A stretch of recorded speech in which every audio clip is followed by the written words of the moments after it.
Hey, what's up, good people? Welcome to another Fired Up KC episode. I am your host, Zeke Wanganga. And hey, if you've not subscribed, please click on subscribe because this is the only show in Kansas City that brings you the entrepreneurs from KC, from all over the globe or everywhere. You know, you can find them right here on Fired Up KC, so do not miss out and subscribe. Now, for today's show, I bring you guys a legend all the way from Lagos, Nigeria to Kansas City. Now, this lady, she is a current student at the University of Missouri, Kansas City. She is getting her PhD. I said PhD in pharmaceutical science. And she is also the owner of Victoria's Kitchen. Please help me make welcome Omowumi Akinjole. How you doing? Hi, Zeke. Welcome to the show. It's so nice to be here. Yes. Thank you for having me. You're looking fabulous. You're looking great. I try to match your energy, you know. Thank you. I'm humbled. No. How you doing today? How you doing? I'm pretty good. It's been a long day, but you know, we have to be here to show people, you know, tell them about good stuff. Gotta make it happen. Is it cold outside? What is the weather like? Well, it was actually raining a little bit on my way here, but it's perfect today. It's perfect. Yeah. See, that's kind of why I like Kansas City. Because I go to Iowa and Kansas City, and Iowa's weather is just it's awful. Because right now it's cold. It's probably like 40 degrees or 30 degrees over there. It's the Midwest. I wouldn't think it would be different. Yeah, but it's like I think they're closer to Canada than we are, so they're closer to the north. So like it gets like they get more snow than we do. So I'm happy to be in Kansas City. But anyways, all that aside, let's talk about you now.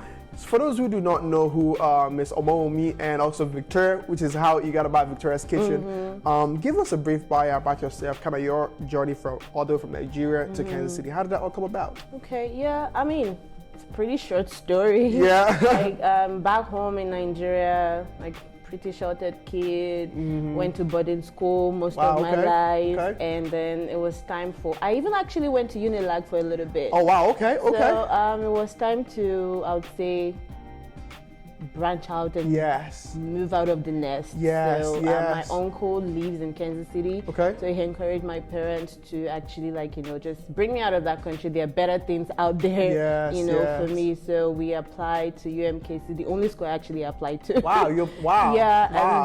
I got in because my parents, you know, sheltered kid, my uncle is here, somebody has to, like, you know, keep watch over me still. And everything went according to plan, thankfully. I got approved. UMKC was, you know, excited to have me. Exactly, yes. So I came here in January 2013. I remember clearly the day because it was freezing. Yep. And coming from Nigeria, like my uncle probably didn't warn me well to, like, you know, actually be prepared. So that day was freezing. I think the next week it was snowing, and I had my first snow, and I started school, and then everything just went, ooh. Yeah. Like, this is a whole nother world. I had to get used to so many things. Talk about culture shock, talk about the food being different. Everything. And food being different is like, I guess we'll get to that inspiration for the Victoria's Kitchen. So it's just, and it's been UMKC since then. I did my undergrad. I finished in 2016, and I felt like I just needed to go right back and just all the degrees. So get all the degrees as soon as possible. So from undergrad, I got into grad school, and then here I am. Man, first I want to commend you for being able to stick and get your undergrad, get your graduate, and also PhD. Man, that's kudos to you for doing that, because thank you. I don't think I have the brain and consistency to stay in a class that long. So I want to say kudos. You do what you gotta do. I know, we gotta do what we gotta do. Now I want to ask this because I know I'm from Nigeria as well. So I've heard that people who go to boarding school are the most spoiled. Tell me, is that a myth or is it true? Like people, is it because I've heard that it gets very corrupt in boarding school. Things happen in boarding school that never leave the boarding school. Well, there's some truth to that, but then again, it depends on what boarding school. As you're familiar with, there's a private school, then there's the public school. Private school would cost like an arm and a leg for nothing. And then there's the public school where people are just free to roam about and do whatever they want to do. The seniors, that's people in higher like level classes. Exactly. They have autonomy to be, you know, whatever and do whatever they want. Do whatever they want. Yes. So I actually went to a private school. So I went to a public school first, and then a private school. The public school, I wouldn't have survived. So my parents actually took me out, and then they put me into a private school. So it's better in the private school, I'll say. There are more rules, it's more structured. And I mean, it has to be, because like they actually charge you for that. So the teachers actually like do a better job monitoring them, and there's a small student to teacher ratio. So, I mean, I wasn't even spoiled even before I went to boarding school. My parents were disciplinarians. My mom is a teacher. My dad is a pastor. Okay, wow. So that's a double right there. Yeah, so we were pretty like, oh, you gotta be on the straight path. But then going to boarding school helped me even more because I was even more, I would say, structured. Yes. I didn't experience the other end of that. Okay, good for you. That's good to hear. Now, I want people to understand this because I think here in America, when people say private school, they're talking about prestigious, like, you know, the most expensive. But in Nigeria, private school is like the norm because the public schools are not well funded. Right? Yes. It's like the norm for everyone. Like, if you want to get a little bit more better education, you have to go to private school. Yeah, I feel like it's changing now. It also depends on the district or the region the schools are. So some actually get more money than others.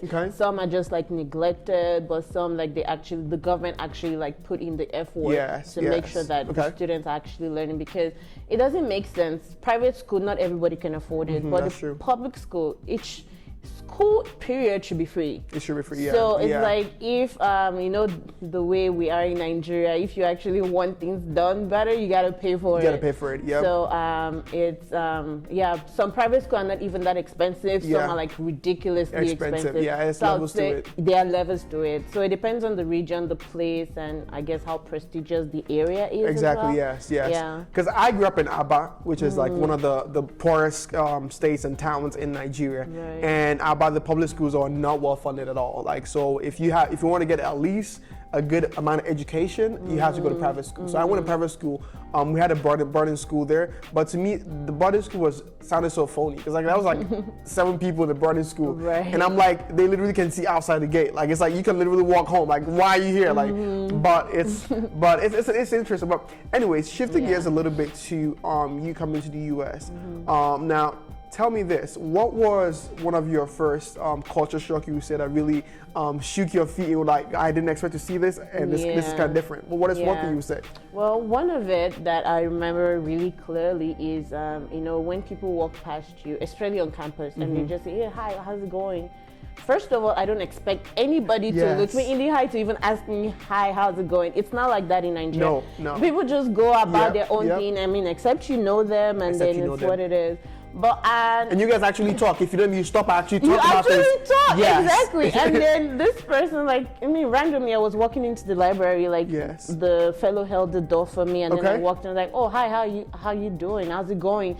And then I stood a minute, and then I just saw the back of the person's head go. I was like, oh, you didn't mean to know how I'm doing. You just, I mean, just randomly, I just kind of like threw that out to someone I knew in class, and then they're like, oh yeah, it's just normal. People just be like, hey, how is it going? Hey, how you doing? And just go on about their day. That was very, very nice for me. So I know you're probably like, hey, let me tell you about my day. Since you care too much. Oh, you want to be my friend? Of course. Man, that was funny and then pretty shocking. I mean, I feel you on that. I feel you because I think another thing is the facial expression. People smell and you think they want to actually think like exactly. Like, they want to know. They're already gone. They're already like on their way going. But I mean, I think the more you say, the more you learn that, and you actually, because I've been doing that too. Like, say, hey, how you doing? Exactly. And I know that it's normal now. We're on our way. We keep going. But in Nigeria, if that's only how you doing, you really want to talk. You actually chat. You're gonna stay there talk all the whole day. So I think the difference too is here you make eye contact in everything you do. But in Nigeria, if you don't want to do anything with anyone, don't make eye contact. Just go your way and we go away. Your business. And let me give you an example because like in Nigeria, like there's a bunch of hawkers like on when you're driving. There's like people hawking things, and the worst thing you ever do is make eye contact with anyone who's walking. They're gonna come at you. They're not gonna leave you alone because that means you want to say something to them. So, but yeah, that's because I definitely had those experiences. Now tell me this, how did you birth Victoria Kitchen? How did that all come about? For a funny story, I have a lot of stories. So like I said, like my uncle was here, I lived with him for a while, like, you know, in undergrad. So he just like kind of woke up one day and be like, oh, you should make meat pie. Like, you know, I'm craving meat pie. He knows I've never made it before. I guess maybe he's just sort of challenging me, or maybe he thinks I know how to make it. And then I made this monstrosity of gunk of dough, and he was like, yeah, never again. because I don't even think anybody ate it. He tried it and then it was just like dough. And did you YouTube it, or how did you even come about it? You just I checked YouTube, okay. I was like recipes and stuff, but you know, first time ever doing anything. Yeah, like, it's tough. Back home, I went to boarding school. I wasn't really at home, like even to stay in the kitchen or whatever. So I was like, me doing that for the first time, I was like, oh my God, like, wow, I actually should know how to do this. It wasn't hard. It's just a matter of like measurement and techniques. Exactly. So from then on, I started making more meat pies. Wow. That was, I would say, one of the inspiration for Victoria's Kitchen. Thanks to my uncle. Hi, Uncle Ezekiel. You inspired this. You inspired this. Totally inspired this. Yes. And also, like, you know, coming from Nigeria, you actually eat good food, like, you know, homemade cooked meal or whatever. Like when I left my uncle's place, I was like, man, how am I going to start living this life? I cannot be buying food or whatever. I know how to make some things, but some things I actually went on YouTube and learned. So I learned a bunch of stuff from meat pies, which is like, you know, the best selling Victoria's Secret. That's what I started with. And fish roll, like pastries, puff to egusi soup, to jollof rice, to ayamashi, to ofada sauce, to okra soup. I actually sat and learned this thing, and then over the years since 2016, I started like, you know, cooking more and more, and turns out like I actually love it. Like I love, you know, people say cooking is domestication, blah blah blah, but sometimes like that's just my, I would say, my go-to to relax. I just want to be in the kitchen and cook. And another inspiration is like I love feeding my friends. So it's like I wasn't like even get to that, but keep going. Oh yeah, I guess I jumped to the. No, you good. Keep going. But if I like you, if you're my friend, you're my people, I want to cook for you because I know like it's lacking. You don't get treated to, you know, home cooked meal. It's just take out this, take out that. And sometimes it's not even good, right? So it's like, since I perfected my craft, I was like, okay, you want to try this? Let me know what you think, you know. And then it started getting better, and then they love it, and they always come back around, and then I keep doing it, and then it's like I was just getting better and better. Yes. I mean, I have two stories I'm gonna tell, but first I want to ask you because I know our friend group. Everyone cooks like Ofure Mary. Oh yeah. They like Ofure, especially like has like a whole buffet every time. Like everything, all the food is out there. Feed you. So I know like every time I expect to eat food. Because which leads me to my story. Speaking of eating American food, because when I came here, I was living by myself like on Troost, and my most affordable food I could buy at that time was vending machine burgers, because I was in engineering school and they had like those $1 and I would take it and I would go macro. It was the worst burger. But at that point, McDonald's was better than what I was eating, because at that point it was trash. But every time I would go to a first place, it was just going back to Nigeria, because I was like, I'm about to go and get it down. And I would take so many, you know, I'll take a lot of food home. To go plates. Because they have soup and they have, you know, they have jollof rice. I've tried to cook jollof rice 1,000 times, and I can't figure it out. I still cannot figure it out. It's not my best thing to do. But all this to say, you know, I feel like if you're around a lot of Nigerians, you get to be able to eat good food. And but when you go out there, it's hard to find a good place to eat food. I don't know if you've ever experienced that, being able to go out to buy stuff.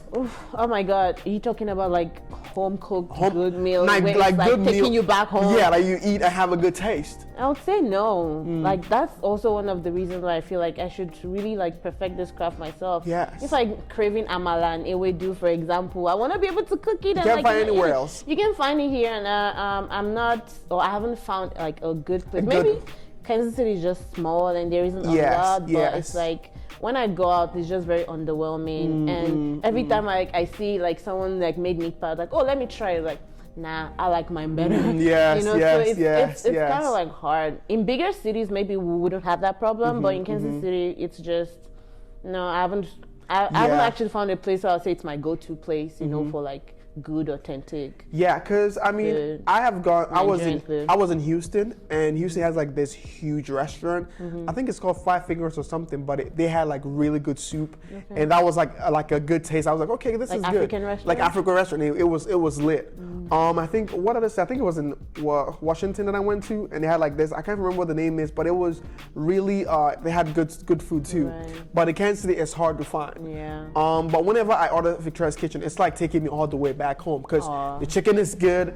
This year we had it on the show. Like everyone in the studio was like they were like, this is so good. Where did they get it from? Oh, thank you. Because you do a great job. But like you do a really great job. It's not like it's no fronting. Anyone who wants to taste it, like you can go try it for yourself. Oh, thank like, you for saying that. And that's why my graduation, I actually ordered your food too because it is good quality.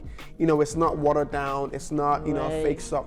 You pay for what you get. Exactly, and it's really great stuff. Now, which brings me to December, which is when there's a lot of events. December when there's people want to have good food at home. Right. Now, what are your plans? Are you planning on getting people putting food out? What are your plans in terms of holiday? So I'm actually thinking of it like a strategy. Okay. School would have died down a little bit for me. So hopefully my strategy would work. I'll just beginning of the week tell people like this is what's on the menu.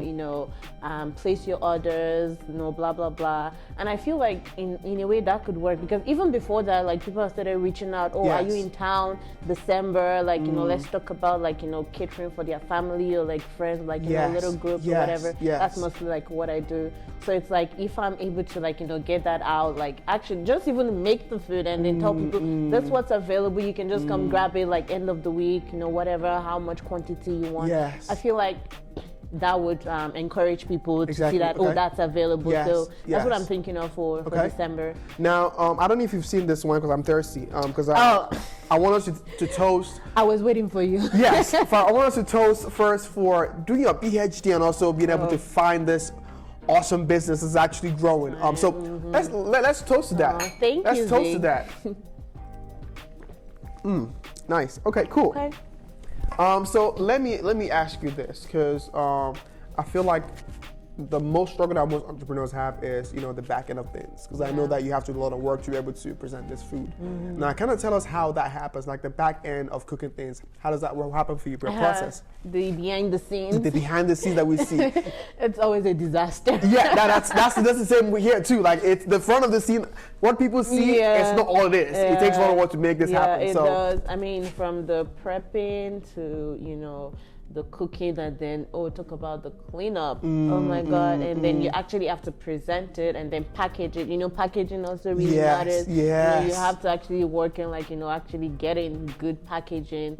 And so pretty much that's it. I mean, it's a one-woman business for now, but shout out to my brother who does who most helps of out. the help. We need to expand that. We need to get more people to be able to help out. That's why I'm here. Yes, let's get more people on. Try to grow it so it's mostly a 1.5 man business. So doing most of it yourself. You go to the market yourself. I'm buying the stuff. Actually getting on a budget, making sure you're buying good stuff too, quality stuff. Going to the African stores. And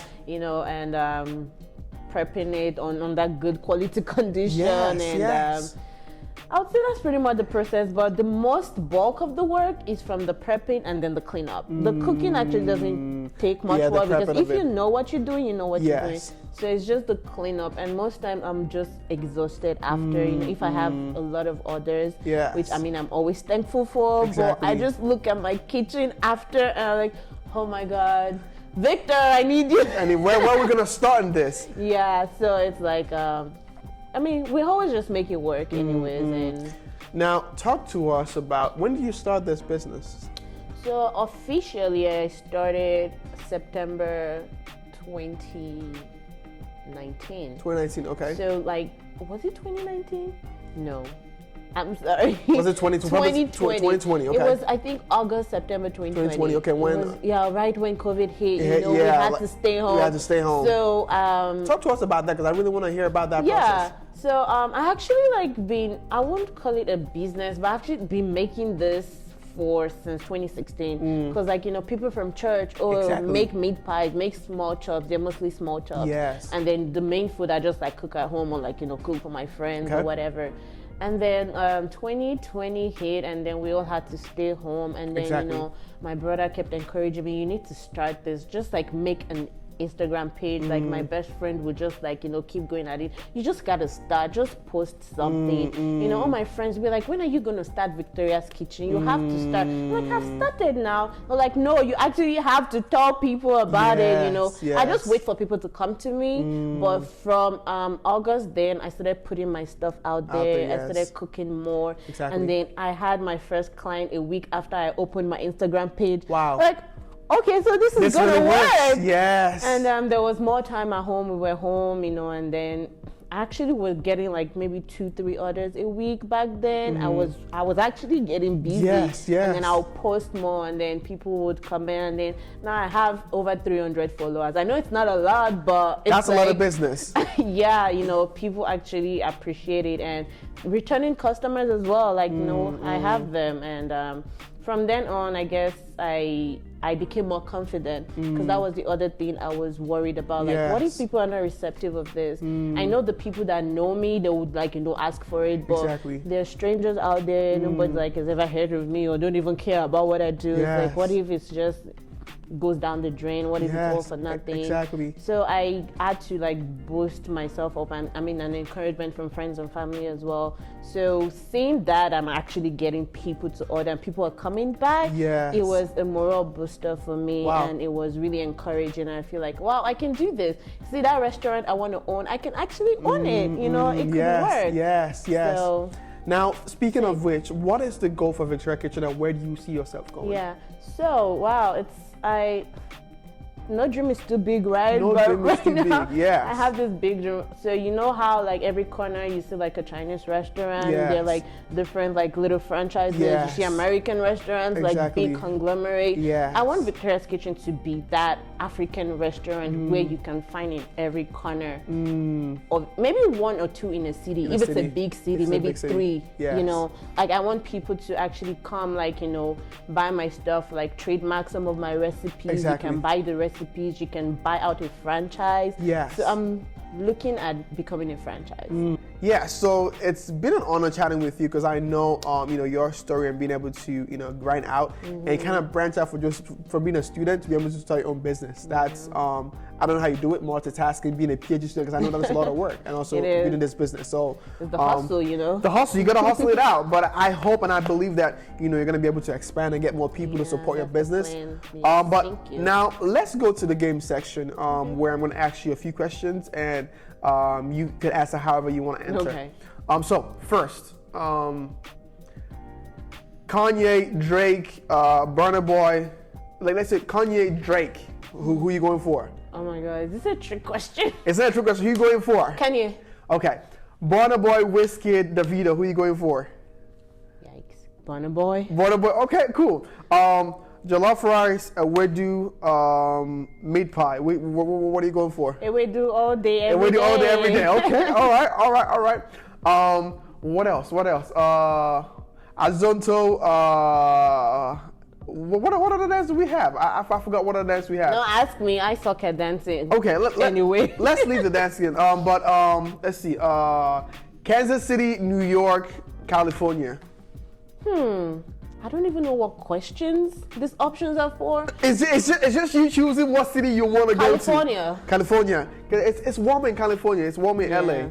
No cap on Kansas City. I love Kansas City. I love Kansas City. Kansas City is warm. home, It's warm in LA. But anyways, that was pretty much the kind of the question I want to ask you. But okay.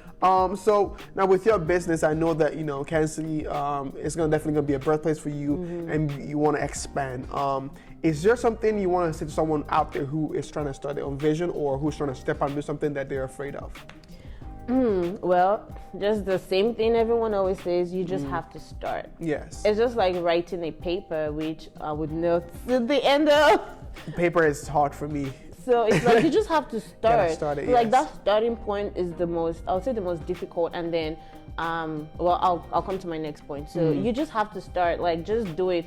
Create that Instagram page, yes. or whatever social media platform, create that website, which I'm working on, and create that Facebook community. Just create a platform where people can actually come and put your stuff out there.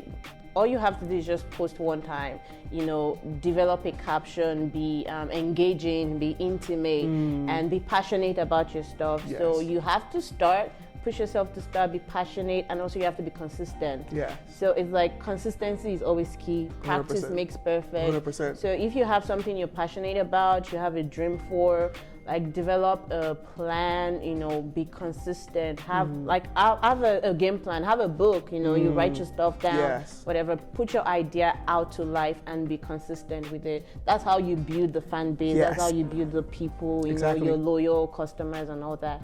So start, be passionate, and be consistent. Be consistent. Wow. The 3 keys there. You heard it from the horse's mouth. Thank you again, Wumi, for being on the show. It's been an Thank honor. you for having me. It's an honor to have you. I mean, I'll be I have back to have you on. whenever. Just call me up. Yes, we'll do something else. We're gonna make it happen. We're gonna keep expanding. Yeah. But I'm happy to see it because the first time I saw your page up, I'm like, man, this is great. I know, right? And I was like, I'm thinking of however I can help that business grow because I know it's needed. Because I know that in Kansas City, I haven't really found a place to eat that is good. Right. And your place is the spot to go. Victoria Kitchen is the place to go if you want to get West African food, all kinds of yummy stuff for your season. Do not go anywhere else but Victoria Kitchen. Go to Victoria Kitchen at Victoria Kitchen on Instagram, Yes. right? And also, speaking of that, how can people get in contact with you and your business? Yeah, so like I mentioned earlier, I'm working on building my website. Okay. That's gonna happen by God's grace. Amen. We're gonna make that happen. It's very professional. Yes. But for now, I'm on Instagram _Victoria's Kitchen. Okay. And Gmail as well, Victoria's Kitchen Okay. at gmail.com. And also my phone number, I can be reached at via call or text. Okay. And I think Zeke will probably put all that information Yes, down. I'll put all for that you information. guys. Yes, you guys can have that. Yeah, yes. that's mostly what I go by right now. You call me, text me. I'm usually like, you know, by my phone, and I would reach out and would work on a plan. I mean, it's like I said, it's fresh food to go, so Yes. you have to actually pre-order. You know, as Exactly. time goes on, we'll have like, you know, already made, and then Yes. you know, in a day you can like, you know, order and then you can have it that day. Exactly. But for now, it's like, you know, fresh to order. You have to pre-order and all that. So yeah, that's basically it. Sweet. And I Well, want to thank my loyal customers, Zeke, Yeah. always coming back, always gassing me up. I wanted to say that before I forget. So you're a real one. Thank you so much. thank you again for coming on the show. And for those who are watching at home, like you heard here, go to _Victoria Kitchen on Instagram. And hey, if you haven't followed us yet, please go to YouTube at Fired Up KC. And you can see this on Roku at Kim Young TV Network. Do not miss out. And you know what to do. Stay fired up, and I'll see you in this episode. Bye-bye for now. Hey, if you want to follow me, it's at Zeke Wanganga. I'll see you guys on this episode. Bye-bye for now. He's the real one. Follow him. Thank you. Bye-bye. Pow.